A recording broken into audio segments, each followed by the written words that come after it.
की हड्डियां ढूंढकर हर साल $1 लाख कमाने में। और मैं शुरुआत करूंगा सबसे कम इनकम वाली जॉब से, गोल्ड पैनिंग, जिसके जरिए हम 1 साल में $1 कमाएंगे, लेकिन हम करोड़पति बनेंगे शायद तुम्हारे सपनों में। बेसिकली गोल्ड पैनर्स इस मैकेनिज्म में मिट्टी डालते हैं, फिर इसमें पानी डालकर थोड़ा हिलाने के बाद सारा सोना फिल्टर होकर नीचे जमा हो जाता है। लेकिन ये इतना भी आसान नहीं है, क्योंकि 5 घंटों की मेहनत के बाद मैं बिल्कुल भी अमीर नहीं बन पाया। ओह बॉयज, मुझे सोना मिला। इसकी क्या कीमत होगी? करीब 2 सेंट। यही तो मैं कह रहा था, इसे 1 साल तक करने के बाद भी आप $1 ही कमाएंगे। लेकिन लकीली हम ऐसी नौकरियां करने जा रहे हैं जिसमें हम 1 साल में $10 मिलियन तक कमा पाएंगे। चलिए देखते हैं ऐसी नौकरी करना कैसा लगता है जिसमें हर साल $1 लाख मिलता हो। म्यूजियम के लिए डायनासोर की हड्डियां ढूंढना। और हाँ, ये नकली हैं क्योंकि ये सभी मर चुके हैं। तो ये उन गड्ढों में से एक है। क्या ये सच में डायनासोर की हड्डियां हैं? बिल्कुल, मैं यहाँ 17 सालों से हूँ। ये अब तक की सबसे बड़ी हड्डी है जिस पर मैंने काम किया है। ये रही आपकी थाई बोन यहाँ पर, जो करीब 4 फीट लंबी है। तुलना के लिए ये रहा वो डायनासोर और ये रहे 6 काल जो एक के ऊपर एक खड़े हैं। और मेरी लंबाई 6 फुट 5 है। ये मेरी जैक हैमर्स है, बड़े काम के। तुम कर सकते हो। उसे बिल्कुल पता नहीं वो क्या कर रहा है। कोई आइडिया नहीं है। आपको ये सुनकर अजीब लगेगा, लेकिन हम इस काम में बहुत बुरे हैं। संभल कर। 5 घंटे की मेहनत के बाद भी हमारी प्रोग्रेस ना के बराबर थी, लेकिन हमारे इस धीमी गति के बावजूद एक्सपर्ट की मदद से हम आगे बढ़ रहे थे। मैंने अपने पूरे करियर में इससे बड़ी हड्डी पर कभी काम नहीं किया। और आपने मुझे और काल को इसे छूने दिया? बिल्कुल। हमने गड़बड़ कर दी तो? जोश, इसका वजन कितना होगा? करीब 90 से 110 किलो। रोलर की फॉर्म इससे 10 गुना ज्यादा भारी। ऐसा कुछ नहीं है। अब क्योंकि ये हड्डी इतनी प्राचीन है, हमें इसे उठाने से पहले पीओपी से ढकना होगा। ये क्या है? वरना इसके 2 टुकड़े भी हो सकते हैं। उम्मीद है उठाते वक्त ये टूटे नहीं। 1 2 3 come on, दम लगा के। बहुत अच्छे। आज पहली बार इंसानों ने इस हड्डी को उठाया है, वो भी कुछ यूट्यूबर्स ने। यकीन नहीं होता। टेबल के ऊपर रखो। 1 2 बहुत अच्छे। हाथ संभाल कर काल। और मानो या ना मानो, ये डायनासोर की हड्डी वाकई में एक म्यूजियम में रखी गई। लेकिन क्योंकि म्यूजियम्स बोरिंग होते हैं, आइए नासा में एस्ट्रोनॉट ट्रेनिंग की $2 लाख वाली नौकरी करते हैं। और मेरा पहला मिशन था उनके ऑफिशियल लूनर रोवर को चलाना सीखना। एक दिन ये रोवर चांद पर होगी, है ना? हाँ, हम चांद पर घूमने के लिए इसी का इस्तेमाल करेंगे। ये लोग मुझे ये चलाने क्यों दे रहे हैं? दरवाजे खोल दो। इसे कैसे चलाते हैं? इस डंडे को आगे धकेलो। अभी? हाँ, धकेलो। जिमी, अबे मारना मत, मुझे डर लग रहा है। आते रहो। ओह, ये तो कमाल है। अब उसे घुमाओ। दाईं ओर? कहीं भी घुमाओ, मुझे फर्क नहीं पड़ता। ओह माय गॉड, यहाँ गाड़ियाँ हैं। क्या इस सड़क पर चला सकते हैं?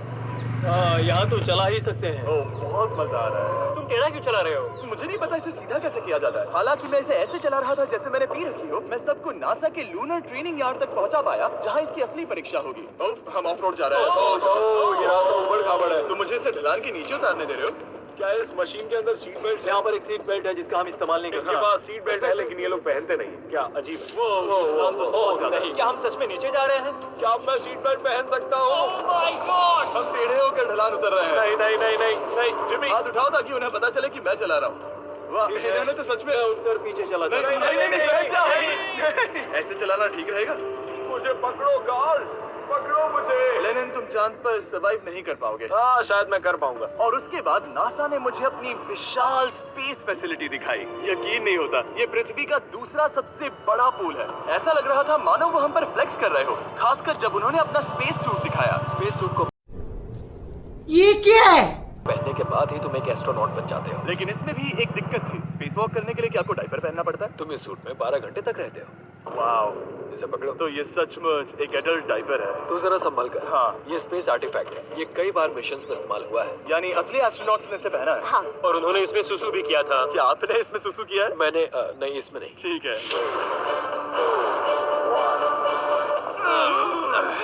तो बताइए, अगला मिशन कब है? क्या तुम 1 साल बाद फ्री रहोगे? मैं समय निकाल लूंगा। ओके। और मेरी ट्रेनिंग के आखिरी स्टेप में मैं एक कमाल की चीज करने जा रहा हूँ। उन्होंने मुझे चांद को छूने का परमिशन दिया। थोड़ा दम लगाकर खींचो, क्योंकि इसका वजन 4000 किलोग्राम है। ये 4000 किलोग्राम का है? ये कमाल। पूरी दुनिया में इससे बड़ा मून रॉक कलेक्शन कहीं भी नहीं है। यकीन नहीं होता वो हमें ये करने दे रहा है। तुम जानते हो ना, हम बस एक यूट्यूब। तू समझा? हाँ। नहीं, तू समझा नहीं। चैनल है। हाँ। ओह माय गॉड, ये किसी जमाने में चांद पर हुआ करती थी। क्या मैं इस जेनेसिस रॉक को छू सकता हूँ? बिल्कुल नहीं। कल हमने एक डायनासोर का फॉसिल खोजा था, इसलिए मैं इसमें एक्सपर्ट हूँ। क्या आप छू सकता हूँ? नहीं। मैंने कोशिश की। यहाँ मौजूद ये मटेरियल असल में चांद की मिट्टी है। ओह माय गॉड, तुम इस वक्त वास्तव में चांद को छू रहे हो। ओह ये तो कमाल है। तो इस ट्यूब में चांद की मिट्टी रखी गई है और इसे अब तक खोला नहीं गया है। और अगर ये सच है तो हो सकता है उसमें एलियन भी हो। हाँ, वो पहला होगा चांद का।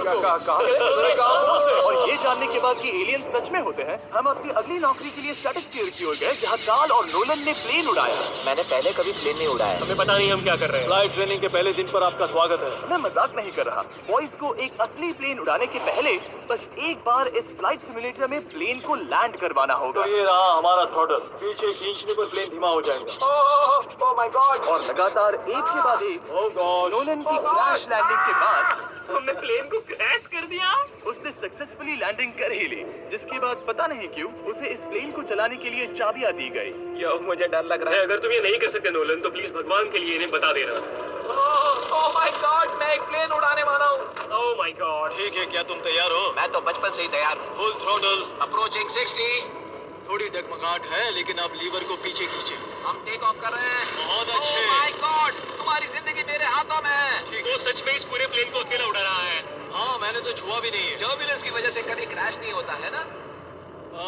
दरअसल अब देखो, मैं दाएं मुड़ने वाला हूँ। नहीं, दाएं मुड़ा। ओह माय गॉड, प्लेन टेढ़ा हो गया। यकीन नहीं होता मैं इस चीज को कंट्रोल कर रहा हूँ। देखो मेरा जादू। रुको। ओह नहीं, ये क्या?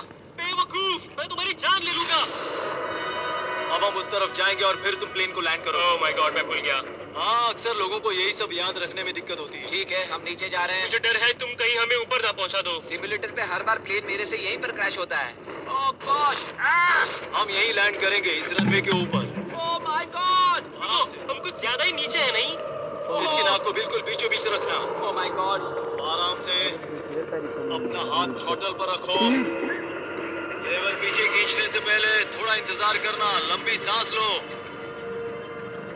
बहुत अच्छे, हमने लैंड कर दिया। तुमने कर दिखाया। मैंने प्लेन लैंड किया। ओह माय गॉड, इससे काम मैं नहीं कर पाऊंगा, लेकिन हम जिंदा हैं।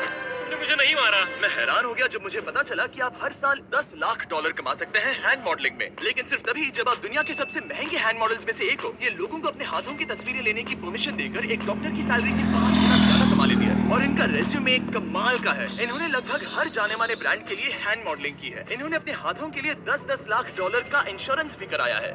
उनकी जांच मुझे पता नहीं था कि आज वो दिन होगा जब मुझे नई इनसिक्योरिटीज मिलेंगी। ओके, तो सबसे पहले तुम्हें अपने नाखून साफ करने होंगे। Of course. सही कहा। मतलब मेरे तो बेकार ही हैं। ये लो। देखो काल की तुलना में यहाँ कितने ज्यादा बाल है। क्या मैं इससे पैसे बना सकता हूँ? कार के हाथों का टेक्सचर तुम दोनों से थोड़ा ज्यादा अच्छा है, तुम समझे ना? मुझे बदल सकती हो? देखो, मैं कोई चमत्कार तो नहीं कर सकती, लेकिन जरा तुम अपने हाथ दिखाना जिमी। तुम्हारे हाथ सुंदर है, ये अजीब बात है। तुम्हारे हाथ इतने चमक क्यों रहे हैं? मुझे नहीं पता। क्या मेरी उंगलियों का स्ट्रक्चर अच्छा है? हाँ, बनावट अच्छी है, लेकिन नाखूनों के बीच गंदगी है, स्किन ड्राई है, लेकिन वो सब ठीक हो सकता है। हमारे हाथों पर अभी काफी काम करना था, तो हमने उन्हें शूट के लिए तैयार किया, जो कि मेरे और काल के लिए आसान था, लेकिन लेजर के लिए इतना नहीं। ओह नहीं। तुम इतने बालों के साथ एक कारपेट बना सकते हो।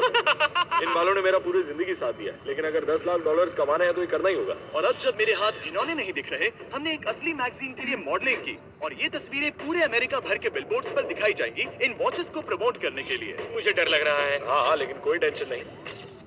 ठीक है, मतलब घड़ी तो अच्छी लग रही है। मुझे पहले लगा कि ये आसान होगा, लेकिन हम इस काम में बहुत ज्यादा बुरे थे। ऐसा लग रहा है जैसे ये वॉच एक सांप ने पहनी है। ये तो बहुत मुश्किल है। क्या मैं देख सकता हूँ कि आप ये कैसे करते हैं? यकीन नहीं होता। प्रोडक्ट भी अच्छा लग रहा है क्योंकि आपका हाथ नहीं हिल रहा, लेकिन हैंड मॉडल बनने का मतलब सिर्फ अच्छी वॉचेस पहनना नहीं होता। कभी कभी आपको अजीब चीजें पकड़नी पड़ती हैं। तुम डर क्यों रहे हो? क्योंकि मैंने देखा कि उस आदमी के हाथ में एक सांप है। आराम से काल, आराम से। अपने दूसरे हाथ को यहाँ लो और इसका सर पकड़ो। हाँ हाँ, बिल्कुल बिल्कुल। मैं इन सब के बीच एक और चीज रखना चाहूंगा, इमॉर्टल्स ऑफ एविया, इस वीडियो के स्पॉन्सर। इसे यहाँ पकड़ो। ठीक है, परफेक्ट। अब ये मॉडल कर रहा है एक वॉच, एक सांप और ये गेम। यो जरा देखो तो कितना कूल है। इमॉर्टल्स ऑफ एवियम एक फर्स्ट पर्सन मैजिक शूटर है, जहाँ आपके प्लेयर का नाम जैक है, जो एक बैटल मेज है जो दुनिया को बचा रहा है। क्या वो मुझे बचाएगा? मैं चाहता हूँ कि तुम इस गेम के एक्सबॉक्स वर्जन को मॉडल करो, एक स्कॉर्पियन के साथ। ऐसा मत करो ब्रो। तुम्हें इसके डंक को इस तरह से पकड़ना होगा। क्या ऐसा पकड़ना बिच्छू के लिए सेफ है? हाँ, बहुत अच्छे, शाबाश। जल्दी जल्दी बोलो बोलो जल्दी करो, उन्हें गेम के बारे में बताओ। ठीक है, आप 25 अलग अलग तरह के मैजिक स्पेल्स और 80 अलग अलग टैलेंट्स अनलॉक करके उन्हें अपने प्ले स्टाइल के हिसाब से कस्टमाइज कर सकते हैं। कार्ल, तुम्हें लगता है इमॉर्टल्स ऑफ एवियम को ये फोटो पसंद आएगी? मैं उम्मीद करता हूँ आपको ये पसंद आएगा। कार्ल, इन डरावने जानवरों को पकड़े रखो, बाद में हम NFL प्लेयर्स बनने जाएंगे। जिन लोगों ने इमॉर्टल्स ऑफ एवियम बनाया, उन्होंने कुछ अवार्ड विनिंग कैंपेन्स भी बनाए हैं, जैसे हेलो, कॉल ऑफ ड्यूटी और डेड स्पेस। हमें वो कैंपेन्स पसंद है। ओह, ये हिल रहा है। सबसे कूल बात ये है कि उस गेम में मैं एक बॉस के रूप में हूँ और मुझे हराने पर आपको बाकी बॉसेस के मुकाबले सबसे ज्यादा गोल्ड मिलेगा। घबराओ मत, मैं हूँ तुम्हारे साथ।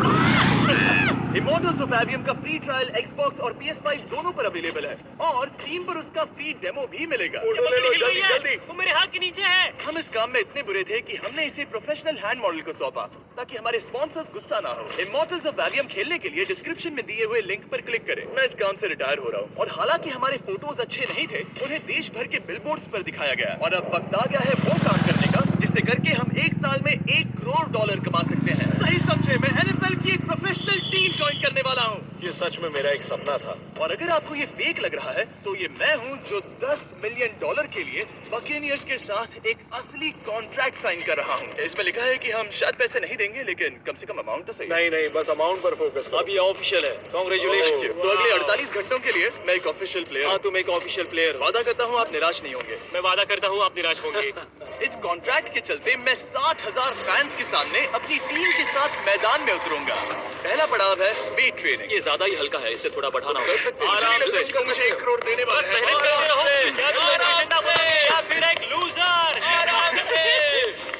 ये लोग एक NFL प्लेयर के ऊपर बहुत ज्यादा चिल्ला सही कहा। इसे वहाँ सेट करो जहाँ तुम्हारी टीम का सबसे ताकतवर प्लेयर सेट करता है। पता नहीं मैं एक भी कर पाऊंगा या नहीं। वो ऐसे 12 reps करता है? नामुमकिन। वो कोई आम इंसान नहीं है। मैं उससे पंगा नहीं लेना चाहूंगा। कर सकते हो। NFL इतना मुश्किल क्यों है? ये वर्कआउट बाकी प्लेयर्स की तुलना में कैसा था? बहुत बुरा। उम्मीद है चक्कर आना बंद हो जाए। घबराओ, आदत पड़ जाएगी। Okay. उसके बाद मैं अपनी ट्रेनिंग के लिए टैम्पा बे के बकेनियर्स ट्रेनिंग फैसिलिटी में पहुंचा, जहां मैं मिला अपने कोच से। मिस्टर बीस्ट, मैं क्या हाल है? कोच, कैसे हो? बढ़िया। और बाकी टीममेट से। मुझे बहुत अच्छा लगा। ये कैसे शेख, मेरे बच्चे और मैं बस दोनों आए। तुम्हारे सच में? वीडियोस देखते हैं, तुम्हारे कैंडी बाल, तकाल कमी। सच में? मेरे नए टीममेट्स को यकीन नहीं हुआ कि मैंने उनकी टीम ज्वाइन कर ली है, तो मैंने उन्हें सबूत के लिए कॉन्ट्रैक्ट दिखाया। तुम भी सब अच्छे से ऐसे check कॉन्ट्रैक्ट पर साइन किया था। लेकिन तुम्हारे वाले पर ज्यादा पैसे लिखे हैं। लेकिन इसमें लिखा है कि ये कॉन्ट्रैक्ट सिर्फ 2 दिन का है, उसके बाद ये कैंसिल हो जाएगा। हाँ, इसमें मैच यही को लिखा पढ़ना है। जरूरी है। ये असली है, टीम में स्वागत है। Thank you. ये मेरे नए बहुत मेहनत टीममेट्स करनी होगी। हैं। इनके सामने हम बच्चे लग रहे हैं। ये कितने बड़े हैं। इन दोनों के बीच का फर्क देखो। सच कहूँ तो मैंने पहले कभी फुटबॉल नहीं खेला, तो उन्होंने मुझे अपना किकर बनाया, जिसमें मैं बहुत बुरा था। मिस्टर बीस्ट, हमें तुम्हारी जरूरत है, तुम्हें कल के लिए तैयार होना होगा। हाँ, तुमने सही कहा। मैं क्वार्टरबैक बनता हूँ और क्योंकि मैं पहले कभी क्वार्टरबैक भी नहीं बना था और मैंने अपनी पूरी ताकत लगाकर बॉल को फेंका। बढ़िया टचडाउन।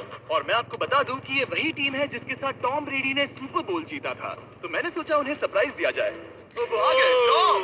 ओह, मुझे बॉल लगने वाली थी। टीवी, कैसे हो मेरे दोस्त? कैसे हो टीवी? कैसे हो दोस्त? कैसे हो तुम सब लोग? यहाँ मेरा एक दोस्त है जो आपके सिर्फ हाय कहने पर खुशी से नहीं मर सकता जिमी, है। ऐसा मत करो। तुम मेरे साथ ऐसा नहीं कर हाय सकते। कहो। Landon, I love you. नहीं। और उसके बाद हमारी प्रैक्टिस उछल कूद में बदल गई।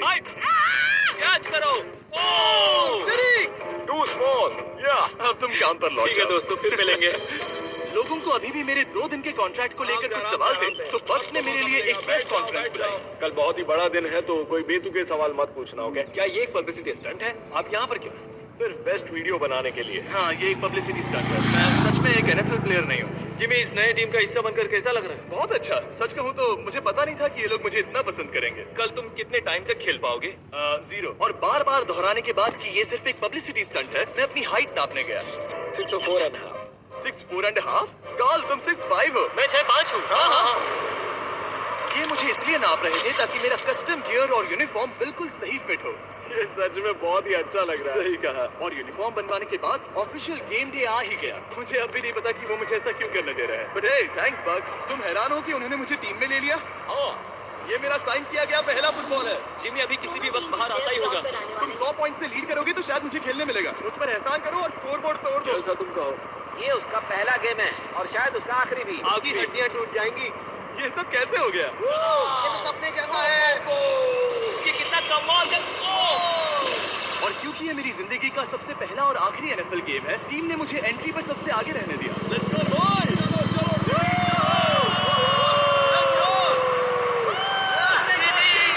ये हमारा दोस्त है। उम्मीद करता हूँ कोई मुझे कुचल ना दे। ये तुम्हारी जिंदगी का सबसे बेस्ट दिन है। मेरी जिंदगी का सबसे अच्छा दिन है ये, जिमी। I love you. ये हमसे आगे निकल रहे हैं। जिमी एक NFL प्लेयर है। क्या हाल है? मैं तुम्हें निराश नहीं करूंगा। हो सकता है मुझे खेलने का मौका ना मिले। I love America. बड़ा प्लेन है। अमेरिका। चलो फुटबॉल खेलते हैं। मुझे एक ऑफिशियल एनएफएल प्लेयर बनाने के लिए मैं बकेनियर्स का शुक्रगुजार हूँ। और अच्छा हुआ कि उन्होंने मुझे खेलने नहीं दिया, क्योंकि अगर वो मुझे टैकल करते तो मेरा मरना तो तय था। मुझे लगा सब खत्म हो गया है, लेकिन फिर फैल्कन्स ने ये ट्वीट किया, मिस्टर बीस्ट के नेक्स्ट चैलेंज